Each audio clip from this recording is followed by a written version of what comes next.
ITA for refusing to accept my mom's friend's MacBook after her autistic son broke mine and asking her to buy me a new one.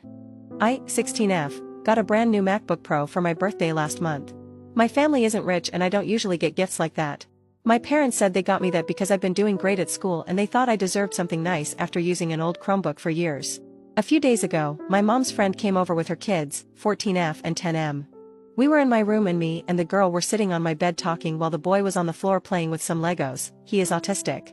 He walked over to my desk, opened my laptop, and told me to give him the password so he could play Roblox.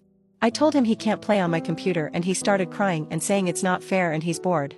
I told him to go get his mom's phone if he's bored and he said he wants to play on my laptop. When I said no again, he threw it on the floor and stomped on it. I went outside and told my mom. His mom apologized and said she would pay for the repairs. I told her that I don't think it's reparable because it's completely smashed. He threw it open with the screen facing down. The thing that connects